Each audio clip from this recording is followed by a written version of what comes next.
तो मूवी का स्टार्ट होता है एक बहुत ही ज्यादा इंटेलिजेंट बच्चे हीरो को दिखाते हुए। उसे नई नई चीजें बनाने का बहुत ज्यादा शौक था और उसने एक छोटा सा बॉट बना रखा था, यानी एक छोटा सा रोबोट। वो उसको यूज करके रोबोट फाइट्स में हिस्सा लिया करता था। वो छोटा सा बॉट इतना ज्यादा तेज था कि बड़े बड़े रोबोट्स को हरा देता था। एक दिन उसका कंपटीशन एक बहुत ही ज्यादा रिच आदमी के रोबोट से होता है, लेकिन यहाँ भी वो जीत जाता है और उसे काफी ज्यादा पैसे मिलते हैं। लेकिन उस जायंट आदमी से बात बर्दाश्त ही नहीं होती और वो हीरो से उसका बॉर्ड छीन लेता है। तभी एंट्री होती है हीरो के बड़े भाई की, जो कि काफी ज्यादा गुड लुकिंग था और वो हीरो की तरह इंटेलिजेंट भी था। वो अपने छोटे भाई को बचाकर वहाँ से भाग आता है और साथ ही साथ हीरो का बॉर्ड भी उसे वापस दिलवा देता है। लेकिन तभी उन्हें पुलिस रोक लेती है, ये कहते हुए कि रोबोट फाइटिंग इलीगल है, और बेचारा हीरो का बड़ा भाई भी प्रिजन में डाल दिया जाता है, जहाँ पर उनकी आंट उन्हें बचाने आती है। इनफैक्ट इन दोनों बच्चों के पेरेंट्स की डेथ हो चुकी थी और इनकी आंट इन्हें मदर बन के ही पाल रही थी। हीरो का बड़ा भाई उससे कहता है कि आओ हीरो, मैं तुम्हें अपनी यूनिवर्सिटी फिरवाता हूँ। उसकी यूनिवर्सिटी एक साइंटिफिक यूनिवर्सिटी होती है। वहाँ हीरो का बड़ा भाई उसे अपने 4 दोस्तों से मिलवाता है, जिसमें 2 मेल होते हैं और 2 फीमेल। लेकिन उनमें से एक साइंस का स्टूडेंट नहीं होता, जो कि हमेशा ड्रैगन कॉस्ट्यूम में ही रहता था। अब हीरो के बड़े भाई के बाकी 3 दोस्त उसे अपनी इन्वेंशंस दिखाने लगते हैं। अब हीरो का बड़ा भाई उसे कहता है कि आओ, मैं तुम्हें अपनी इन्वेंशन भी दिखाता हूँ, और इसी के साथ वो उसे अपनी लैब में ले आता है। वहाँ पर वो अपने छोटे भाई के बाजू पर टेप लगाकर खींचता है तो उसे दर्द होती है। हीरो कहता है कि आउच, और ये आवाज सुन के उसका बनाया गया क्यूट सा रोबोट, जिसका नाम बे मैक्स होता है, एक्टिवेट हो जाता है। तो हीरो का बड़ा भाई उसे बताता है कि एक हेल्थ केयर रोबोट है और मैंने इसमें अपना बहुत टाइम लगाया है, और इसके अंदर एक चिप है और ये काफी पॉजिटिव किस्म का डॉक्टर है। फिर बे मैक्स हीरो के बाजू पर किसी किस्म का कोई स्प्रे करता है, जिससे हीरो के बाजू की जलन बिल्कुल ठीक हो जाती है। ये बात हीरो को काफी इंटरेस्टिंग लग रही होती है। फिर हीरो का बड़ा भाई उसे बताता है कि तब तक ये एक्टिवेट नहीं होगा जब तक कि तुम इसे ये न कह दो कि तुमने मेरी अच्छी केयर की और मैं सेटिस्फाई हूँ अपनी केयर से। तो हीरो ऐसा ही कहता है, तो वो रोबोट वापस अपने छोटू से बॉक्स में चला जाता है, जो कि उसका कवर होता है, जिसमें वो चार्ज भी हुआ करता था। तभी वहाँ पर कॉलेज का हेड आता है, जो कि उनकी बातें सुन रहा होता है। वो हीरो के हाथ में वही ब्लैक कलर का पॉट देखता है तो कहता है कि ये क्या चीज है। हीरो उसे सब कुछ बताता है तो वो कहता है कि अरे वाह, मुझे भी इसमें काफी इंटरेस्ट है और मेरी बेटी को भी, वो भी काफी जीनियस है। तुम इस यूनिवर्सिटी में एडमिशन के लिए अप्लाई करना और तुम्हारा भाई तुम्हें इसके बारे में सब समझा देगा। अब वो लोग घर आते हैं तो हीरो का बड़ा भाई उसे बताने लगता है कि हर साल हमारी यूनिवर्सिटी में एक शो होता है और यूनिवर्सिटी के हेड को जिसका प्रोजेक्ट सबसे अच्छा लगता है वो उसका एडमिशन अपनी यूनिवर्सिटी में कर लेते हैं, चाहे वो छोटी उम्र का बच्चा हो। जिसे सुनकर हीरो काफी एक्साइटेड हो जाता है और कहता है कि भाई, आपकी यूनिवर्सिटी तो मेरी ड्रीम यूनिवर्सिटी थी। अब हीरो इस पर मेहनत करने लगता है और जल्दी उसे समझ आ जाता है कि मुझे क्या करना चाहिए। उसने जो चीज बनाई थी तो वो बहुत छोटी लेकिन काफी ज्यादा इम्प्रेसिव थी। उसने माइक्रो रोबोट बनाया था, जो कि उसकी बॉट की तरह ही दिखता था लेकिन काफी छोटा था, और वो एक नहीं था बल्कि कई ज्यादा थे। साथ ही साथ उसने अपने सर पर एक डिवाइस भी लगा रखी थी, जो कि उन माइक्रोबोट्स को कंट्रोल करने वाली थी। शुरू में तो ये देखकर कोई खुश नहीं होता, लेकिन तभी हीरो उसका एक्सपेरिमेंट करने लगता है। हीरो उन सब माइक्रोबोट्स को उन डिवाइस से कंट्रोल करने लगता है तो वो माइक्रोबोट्स आकर एक दूसरे से जुड़ने लगती है और अलग अलग किस्म के स्ट्रक्चर्स बनाने लगती हैं। वो उन पर मूव भी कर रहा होता है। ये देखकर कॉलेज के सारे लोग बहुत इम्प्रेस होते हैं और कॉलेज के हेड की तो आंखें ही खुली रह जाती हैं और सारे बहुत ज्यादा क्लैपिंग करते हैं, क्योंकि उन्हें ये प्रोजेक्ट लाजवाब लगा होता है। सब लोग हीरो को कांग्रेचुलेट करते हैं कि तुम्हारा एडमिशन तो पक्का है मेरे भाई। जैसे ही शो खत्म होता है तो एक कंपनी का सीईओ हीरो के पास आता है और उससे कहता है कि क्या अपने माइक्रोबोट तुम मुझे बेचोगे। तो हीरो के कुछ बोलने से पहले ही वहाँ कॉलेज का वही हेड आ जाता है और कहता है कि नहीं, हीरो ऐसा नहीं करेगा। तो हीरो भी उस आदमी को मना कर देता है और वो आदमी वहाँ से चला जाता है और साथ ही हीरो को उसका एडमिशन लेटर मिल जाता है, जिसके बाद वो सब बहुत खुश होते हैं। अब यूनिवर्सिटी से बाहर आकर हीरो और उसका बड़ा भाई बातें करने लगते हैं, लेकिन बातें करते करते जब वो पीछे देखते हैं तो हैरान रह जाते हैं। यूनिवर्सिटी में आग लग चुकी थी। एक स्टूडेंट वहाँ से भागी भागी आती है और बताती है कि कॉलेज के हेड अंदर ही हैं और हीरो के भाई की कॉलेज के हेड के साथ काफी अच्छी दोस्ती थी, तो वो उन्हें बचाने के लिए अंदर जाता है।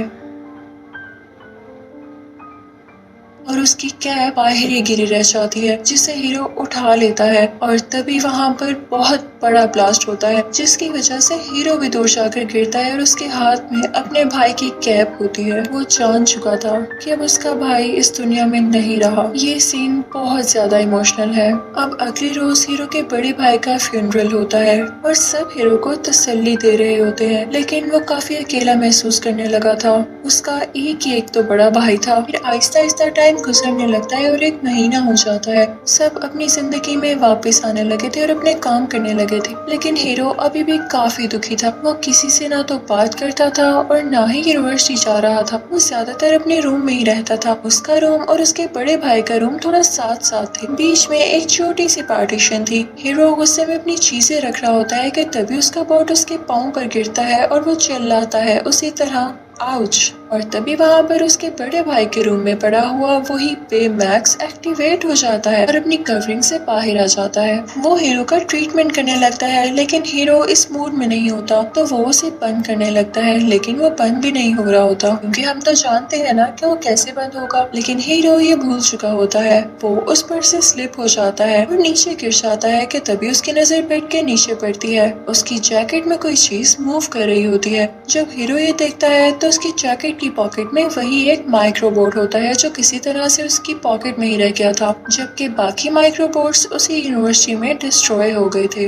तो हीरो उसे एक छोटे से ग्लास बॉक्स में बंद कर देता है, लेकिन बेमैक्स उसे उठा लेता है और कहता है कि माइक्रोबोट कहीं जाना चाहती है। लेकिन हीरो उसकी बात पर ज्यादा ध्यान नहीं दे रहा होता और पीछे से बेमैक्स उस माइक्रोबोट को लेकर पता नहीं कहाँ पहुँच जाता है। जब हीरो को ये रियलाइज होता है तो वो उसका पीछा करने लगता है। रास्ते में बहुत मुश्किल से वो उसका पीछा करते हुए उस तक पहुंचता है तो देखता है कि बेमैक्स वो माइक्रोबोट लिए एक वेयर हाउस के बाहर खड़ा है। हीरो भी वहां पहुंच जाता है, लेकिन देखता है कि वेयर हाउस तो बंद है, लेकिन माइक्रोबोट अभी भी उसी तरफ जाना चाह रहा था। तो वो लोग प्लान करते हैं कि हम अंदर जाके देखेंगे कि आखिर इधर क्या है जो माइक्रोबोट यहाँ ही जाना चाह रहा है। अब वो लोग ऊपर विंडो से होते हुए उसके अंदर जाते हैं। हीरो कहता है कि मैं नीचे जाकर देखूंगा, तुम यहीं रुकना, ठीक है।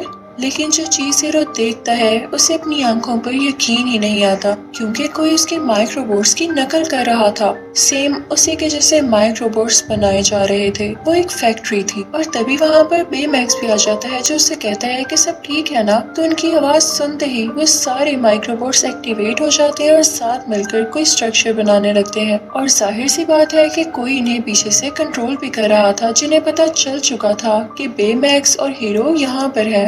वो लोग वहाँ से भागने लगते हैं। तभी उन्हें वो आदमी नजर आता है जो कि इन माइक्रोबोट्स को कंट्रोल कर रहा था, लेकिन हम उसकी शक्ल नहीं देख पाते क्योंकि उसने मास्क पहना हुआ था। अब जैसे तैसे करके ये दोनों विंडो से बाहर कूद जाते हैं। बेमैक्स अपने बाजू हीरो के इर्द गिर्द लपेट लेता है और नीचे गिरने पर भी उनको कुछ नहीं होता, क्योंकि बेमैक्स की बॉडी फ्लफी थी। हीरो सब कुछ जाकर पुलिस को बताता है, लेकिन वो कहता है कि बच्चे मेरा टाइम जाया न करो। और इसी दौरान बेमैक्स की बैटरी भी लो होने लगती है, तो वो फौरन से उसे अपने घर ले आता है, अपनी आंट से छुपाते हुए। और ये सीन काफी फनी लग रहा था। अब हीरो बेमैक्स को चार्ज करता है और वो लोग बातें करने लगते हैं। हीरो बेमैक्स को बताता है कि तुम्हें बनाने वाला यानी मेरा भाई अब इस दुनिया में नहीं है। तो बेमैक्स उसे रिलैक्स करता है, यानी वो काफी अच्छा रोबोट था। बेमैक्स पूछता है कि वो कैसे मरा। तो हीरो बताता है कि यूनिवर्सिटी में आग लग गई थी, लेकिन साथ ही हीरो कहता है एक मिनट रुको, मुझे कुछ याद आ रहा है। यूनिवर्सिटी में आग जान के लगवाई गई ताकि वहाँ पर हलचल मच जाए, लोगों को सिर्फ अपनी जान की पड़ी हो और कोई मेरी माइक्रोबोट्स को अपने पास ले ले। उसे ये सारा ट्रिक समझ आने लगता है कि जो मास्क वाला आदमी उन्हें दिखाई दिया था ये जरूर उसी का काम था, ताकि वो हीरो के माइक्रोबोट्स को चुरा कर उन जैसे कई माइक्रोबोट्स बना सके। वो बेमैक्स के साथ प्लान बनाता है कि हम इस आदमी को रोक कर ही रहेंगे। वो उसकी चिप बाहर निकालता है और उसमें कई ज्यादा कराटे क्लिप्स और एक्शंस इंस्टॉल कर देता है और वो चिप दोबारा से उसके अंदर डाल देता है और साथ ही साथ वो उसे आर्मर भी पहनाता है। अब हीरो और बेमैक्स उसी वेयर हाउस तक पहुंच जाते हैं, लेकिन तभी वहां पर वही मास्क वाला आदमी माइक्रोबोट्स का काफी बड़ा स्ट्रक्चर बनाते हुए उसके ऊपर ही आ रहा होता है। और उसी जगह एक फैन भी आती है, जो कि शुरू में तो बड़ी मिस्टीरियस लग रही थी, लेकिन उसके अंदर हीरो के बड़े भाई के दोस्त ही थे, वही चारों दोस्त। लेकिन वही मास्क वाला आदमी उन पर अटैक करने लगता है, तो वो सारे डरकर फैन में बैठ जाते हैं और बेमैक्स भी उनकी फैन के ऊपर होता है। अब वो लोग आगे आगे थे और वो मास्क वाला आदमी उनके पीछे पीछे था। उन माइक्रोबॉट्स की स्पीड काफी तेज थी। फिर अचानक से उनकी वैन पानी में गिर जाती है तो वो मास्क वाला आदमी समझता है कि शायद ये लोग अब मारे जा चुके हैं। लेकिन बेमैक्स अपनी बॉडी को और ज्यादा फुला लेता है और सब लोग उसकी बॉडी के ऊपर आ जाते हैं और वो खुद पानी से बाहर आ जाता है। इस तरह से किसी की भी जान नहीं जाती। अब वो सारे लोग वहाँ से घर आ जाते हैं इस बात का पता लगाने के लिए कि आखिर वो मास्क वाला आदमी था कौन। सारे ये कह रहे होते हैं कि वो वही कंपनी का सीईओ का जिसको तुमने वो माइक्रोबॉट्स देने से इनकार किया था। तो हीरो कहता है कि वो जो भी है, जिस डिवाइस से वो माइक्रोबॉट्स को कंट्रोल कर रहा है, वो उसके मास्क के पीछे ही है। हमें उसके मास्क तक पहुंचना होगा, लेकिन इसके लिए हमें भी एडवांस सूट बनाने होंगे और हमें फाइट भी सीखनी होगी। अब यहाँ स्टोरी एक मजे का टर्न लेती है जब ये सारे लोग मेहनत करने लगते हैं और अपने एडवांस ड्रेसेस बनाने लगते हैं। अब फाइनली ये सारे अपने काम में सक्सेसफुल हो चुके थे। सबके पास अपनी एक अलहदा पावर थी और बेमैक्स को भी एक प्यारा सा आर्मर दोबारा से मिल चुका था। अब बेमैक्स स्कैन करता है कि वो मास्क वाला आदमी है कहाँ पर और ये सारे लोग बेमैक्स के साथ ही उस जगह पर पहुंच जाते हैं। वो अंदर जाते हैं तो एक सीसीटीवी फुटेज लगी होती है जिसमें ये दिखाया जा रहा होता है कि कंपनी के सीईओ ने एक पोर्टल बनाया था जिसमें उसने एक लड़की को भेजा, लेकिन उस पोर्टल में कोई खराबी हो गई और उस पोर्टल ने बाहर की चीजें अपने अंदर खींचना शुरू कर दी। तो उस कंपनी के सीईओ को मजबूरन उस पोर्टल को बंद करना पड़ा, लेकिन वो लड़की भी उसके अंदर ही रह गई। वो समझते हैं कि सारा काम वाकई सीईओ ने किया है क्योंकि वो नई माइक्रोबॉट्स बनाकर इसको कंट्रोल करना चाहता है और पोर्टल को फिर से रिकवर करना चाहता है। अभी वो लोग बातें कर ही रहे होते हैं कि वहाँ पर वही मास्क वाला आदमी आ जाता है। वो उन पर अटैक करने लगता है। वो सारे लोग दूर जाकर गिरते हैं, लेकिन हीरो हार नहीं मानता और बेमैक्स के साथ उस पर अटैक करता है जिससे उस मास्क वाले आदमी का मास्क उतर जाता है और हीरो देखता है कि वो कोई और नहीं बल्कि कॉलेज का हेड है कि वो उस दिन यूनिवर्सिटी में आग लगने से मारा जा चुका था, लेकिन ये जिंदा था और यही था वो जिसने हीरो की माइक्रोबॉट्स चुराई। इसने ये सब प्ले पर्पसली किया। हीरो कहता है कि मेरा भाई तुम्हारी वजह से मरा। वो बेमैक्स को ऑर्डर देता है कि इसे मार डालो, लेकिन बेमैक्स कहता है कि मैं एक हेल्थ केयर डॉक्टर हूँ और मैं इसको नहीं मार सकता। हीरो को कुछ समझ नहीं आता तो वो उसकी पॉजिटिव चिप बाहर निकाल लेता है और कराटे और इविल चिप उसके अंदर ही होती है, जिसके बाद बेमैक्स इस काबिल हो गया था कि उस हेड को मार सके। लेकिन उसके बाकी फ्रेंड्स उसे रोकने लगते हैं और कहते हैं कि ठीक नहीं है, तुम अब एक बच्चे हो, तुम जेल भी जा सकते हो। और इसी दौरान हीरो के हाथ से उसका मास्क भी गिर जाता है जिसे कॉलेज का वो हेड उठाकर बाहर निकल जाता है उन्हीं माइक्रोबॉट्स को यूज करके। और उसी दौरान उनके दोस्तों में से एक लड़की बेमैक्स की पॉजिटिव चिप दोबारा से उसके अंदर डाल देती है जिससे बेमैक्स दोबारा से पॉजिटिव हो जाता है और अटैक नहीं कर पाता। हीरो को सब पर काफी गुस्सा आता है। वो बेमैक्स को लेके वहाँ से चला जाता है और अपने गैराज में आता है। वो बेमैक्स से कहता है कि मैं तुम्हारे अंदर से पॉजिटिव चिप निकाल ही दूंगा ताकि तुम उस हेड को मार सको, लेकिन हीरो से वो चिप बाहर नहीं आ रही होती। तो बेमैक्स बताता है कि मैं आपको अब एक्सेस नहीं दे सकता, मैं हमेशा पॉजिटिव ही रहूंगा। तो हीरो कहता है कि आखिर क्यों? तो बेमैक्स उसे वो क्लिप्स दिखाने लगता है जो कि हीरो के बड़े भाई ने रिकॉर्ड की थी बेमैक्स को बनाते हुए। वो ये थी कि मैं हमेशा बेमैक्स को इसी तरह रखना चाहता हूँ, उसे एक पॉजिटिव रोबोट बनाकर जो कि इंसानों की जान बचाए। जब हीरो ये देखता है तो बहुत इमोशनल हो जाता है और रोने लगता है। तो बेमैक्स उसे चुप कराता है। फिर उसके बाद वो अपने बाकी फ्रेंड्स के पास जाता है और उनसे भी सॉरी करता है और वो सब आपस में गले मिलने लगते हैं। और वो लोग हीरो से कहते हैं कि हमारे हाथ एक और सीसीटीवी फुटेज लगी है। जब हीरो से देखता है तो उसे पता चलता है कि जिस लड़की को उस कंपनी के सीईओ ने पोर्टल के अंदर भेजा था और वो पोर्टल में ही रह गई, वो कोई और नहीं बल्कि कॉलेज के हेड की वही बेटी थी। तो इसलिए कॉलेज के हेड ने वो माइक्रोबॉट्स चुराए ताकि वो सीईओ से अपनी बेटी की जान का बदला ले सके। उससे तुम्हारा कोई लेना देना नहीं था। तब हम ये सीन देखते हैं कि कॉलेज का वही हेड और माइक्रोबॉट्स को यूज करता हुआ उसी जगह पहुंच जाता है जहाँ पे कंपनी का सीईओ अपनी नई बिल्डिंग खोल रहा था, लेकिन वो उसी सीईओ का बनाया गया पोर्टल ऑफिस में छोड़ देता है और उसकी बिल्डिंग के ऊपर कर देता है, जिसकी वजह से उसकी सारी की सारी बिल्डिंग उस पोर्टल के अंदर जाने लगती है। तभी वहाँ पर हीरो और उसके साथी आ जाते हैं जो कि उस हेड को ये कहते हुए रोकते हैं कि आप गलत कर रहे हैं, इससे हमारे मुल्क को ही नुकसान होगा। लेकिन वो नहीं मानता और अपना काम जारी रखता है। वो बेमैक्स पर भी अटैक कर देता है और बेमैक्स दूर जाकर गिरता है और इसी की वजह से हीरो भी बिल्डिंग के अंदर जाकर गिरता है। अब वो पोर्टल तो मुसलसल बिल्डिंग को अपनी तरफ खींच रहा था, तो हीरो भी इस वजह से उस पोर्टल की तरफ खींचा चला जाता है, लेकिन बेमैक्स हीरो को बचा लेता है और बाकी सब उस हेड के माइक्रोबॉट्स को रोक रहे होते हैं। अब हीरो उन सबसे कहता है कि हम इस तरह से इसको हरा नहीं सकते, हमें माइक्रोबॉट्स को अलहदा करना होगा, क्योंकि ऐसा करने से सब माइक्रोबॉट्स अलहदा होकर पोर्टल के अंदर जाने लगेंगे और हमारा काम आसान हो जाएगा। और फिर सारे यूनाइट होकर यानी मिलकर माइक्रोबॉट्स के अंदर से गुजरते हैं, जिससे सारे माइक्रोबॉट्स अलग अलग होने लगते हैं और पोर्टल के अंदर जाने लगते हैं, वैसे ही जैसे हीरो ने कहा था। ये चीज देख के उस हेड को गुस्सा आने लगता है, तो वो बेमैक्स और हीरो पर अटैक करने लगता है, लेकिन बेचारे के पास अब कोई माइक्रोबॉट बचा ही नहीं होता, तो उन पर अटैक कर ही नहीं पाता। अब बेमैक्स इस चीज का फायदा उठाता है और उसका मास्क पकड़कर तोड़ देता है, जिनसे वो सारे माइक्रोबॉट्स को कंट्रोल कर रहा था और इसी वजह से पोर्टल भी नीचे गिरकर टूट जाता है। लेकिन मजे की बात ये थी कि वो अभी भी खुला हुआ था। सब अपनी जान बचाकर भाग रहे होते हैं, लेकिन तभी बेमैक्स को फील होता है जैसे उसके अंदर कोई जिंदा है। वो लोग जानते थे कि हेड की बेटी इसके अंदर है, तो वो समझ जाते हैं कि हमें इसकी जान बचाना होगी। अब बेमैक्स और हीरो कहते हैं कि हम अंदर जाएंगे उसकी जान बचाने के लिए। अब जैसे ही वो लोग पोर्टल के अंदर जाते हैं, तो बिल्डिंग का एक टूटा हुआ हिस्सा बेमैक्स को लग जाता है, जिसकी वजह से उस बेचारे का आर्मर टूट जाता है। अब उसके पास वैसी पावर्स नहीं रही थी जैसी वो पहले यूज कर रहा था, यानी वो अब उड़ भी नहीं सकता था। अब उनको वहाँ पर हेड की बेटी भी मिल जाती है, लेकिन उसका रॉकेट भी बंद हो चुका था।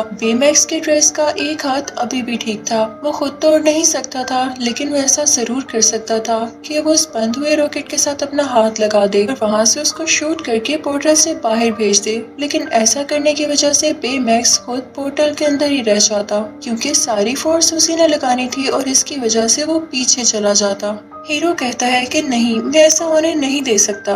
तो बेमैक्स कहता है कि मैं ऐसा करूंगा, क्योंकि मुझे इंसानों को बचाने के लिए ही बनाया गया है। तो चलो शाबाश, जल्दी से मुझे बताओ कि तुम मेरी केयर से सेटिस्फाई हो, ताकि मैं डीएक्टिवेट हो जाऊं।